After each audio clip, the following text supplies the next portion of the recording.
Wendy. I do appreciate the opportunity to speak on this topic. It's near and dear to my heart.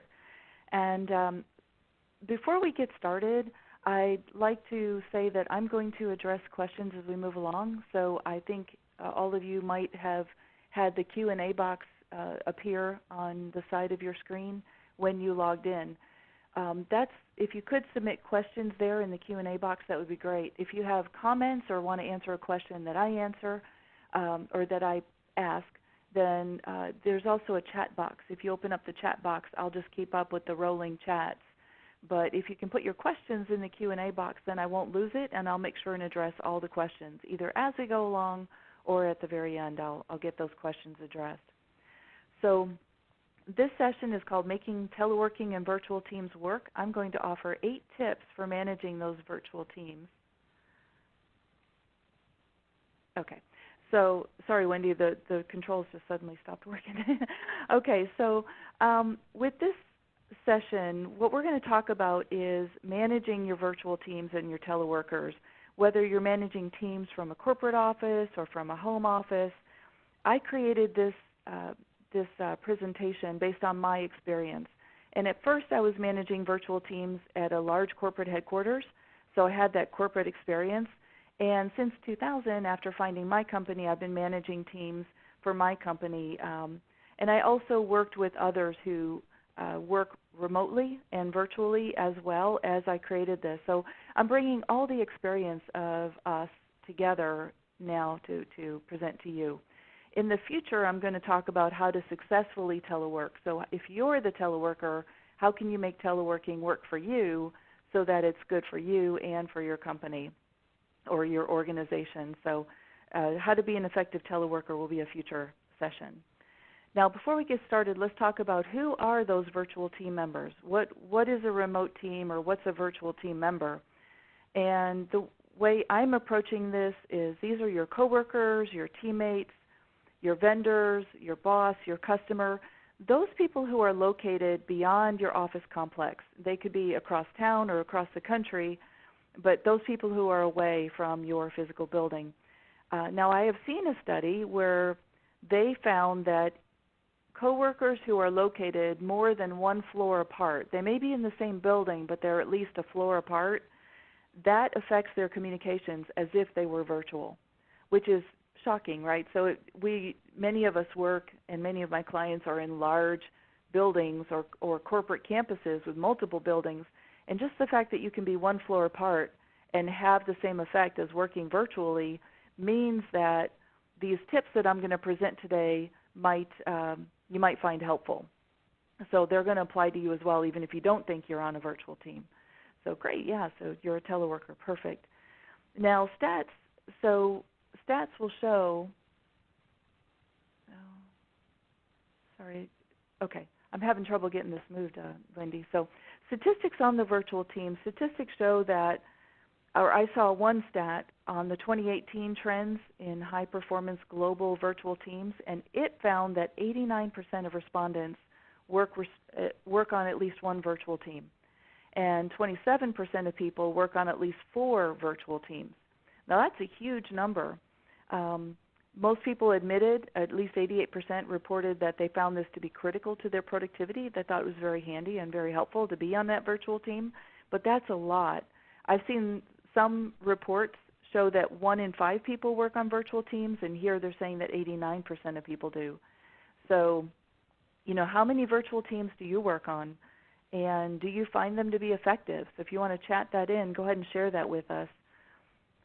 Of course, there are advantages to being on a virtual team. You get a lot. If you're a virtual worker, you have much more work flexibility.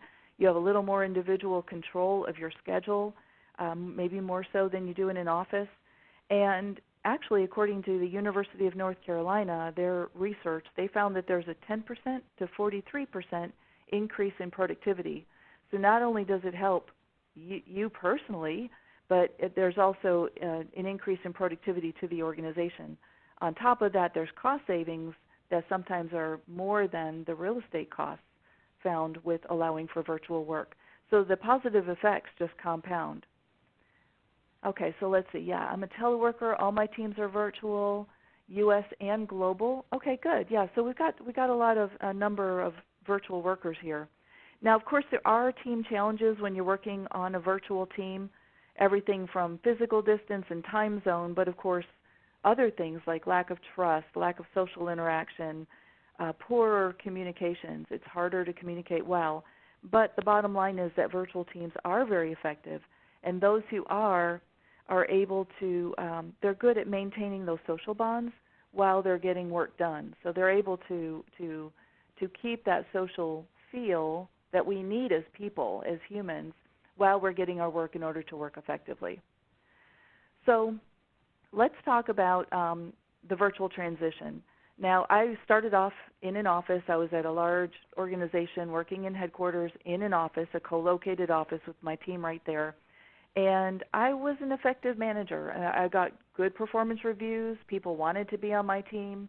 I was able to really develop employees, get them promoted. So it was a positive work environment and experience for me.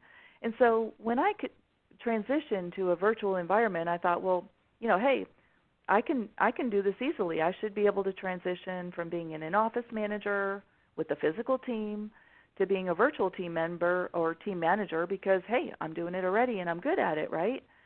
Well, yes and no, right? Some aspects of the style that I was used to worked really well. Some aspects worked pretty well, but I had to tweak them. And then there were others that in the beginning didn't work so well. And so I had to make adjustments. And I found that I couldn't keep up with people as well as I used to. I started to be taken by surprise. I would learn later about obstacles that people had that I wasn't even aware of. I would find out that they spent a lot of time working on something that I could have very easily fixed or explained or showed them, but they really struggled to do that rather than reach out. So there were things that I learned early in my career, and I want to make sure that I can help shorten that learning curve for you. Recognize that virtual teams, it's a long-distance relationship. You need regular check-ins. You need a certain level of trust.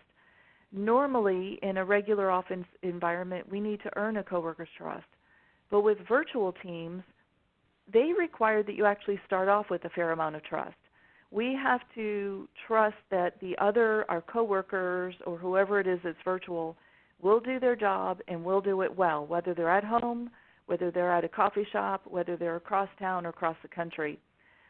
In the end, remote workers can have stronger teams and have more company loyalty if it's done right, but we have to do it right. And what we're going to learn, I'm going to offer 8 tips throughout this presentation. We have a handout here that you can download to follow along with the 8 tips. It's a nice, easy reference guide, 1 page with the 8 tips. You're going to see that in some cases we're mimicking the non-virtual and the familiar, but we have to tweak it and adjust it slightly. So let's start with tip number 1. And these tips all build on each other. You can see that they interact with each other and build on each other. But with tip number 1, we've got extra touch. And again, the handout is here on your slide, as well as throughout the presentation I'm going to offer other articles that you can reference and read to support this as well if you're interested. But with extra touch, the team default is to stay separate, to not schedule meetings. People complain there are too many meetings, and I worked with an organization that really was, they were holding too many meetings. So I said, okay, fine, we'll just schedule meetings as needed or when problems occur. And you know what happened? They never met, right? There was never a reason to call a meeting. They just kept working and struggling, and they had those problems, which, of course, we needed to meet. So we need to find the balance between having too many meetings or ineffective meetings and having those regular check-ins that we do need. And so we have to schedule some meetings, and they have to be there. Schedule those meetings, have those check-ins. Don't allow your team to hide behind email, IMs, or text. It's just too easy to do today, and too many people do it. Also, I learned that it wasn't enough that for me to talk to each person individually. I have to make sure that they're talking to each other. And sadly enough, they often were not. And so I'd have to know when that was occurring and be able to step in and fix that and do that. When you're managing virtual teams, some things that you may consider that may help you is... Hi there, hope you enjoyed that last clip. My name is Michael Maludis, and if you'd like to watch the full 60 minutes of that last webcast, while also getting complete unlimited access to our entire library of IT learning, simply visit our subscribe page at greatpro.org/subscribe. Unlimited annual access is $199 per year, but if you use the coupon code LEARN2EARN, you can drop that membership fee to just $149. That's less than $13 per month for unlimited access to over 1,000 hours of on-demand career development, covering the entire spectrum of IT management best practices, including business analysis and requirements, software development, quality and testing, risk management, process improvement, project management, and even digital transformation. But your membership doesn't just give you unlimited access to our vast learning library.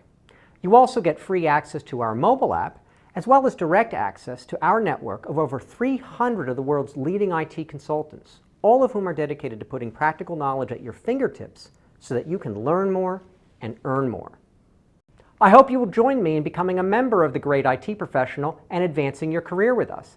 And if you're on YouTube, don't forget to hit that subscribe button above so that you get notified whenever we publish new free webcasts each week of the year. Thank you for your time and best wishes for your continued success.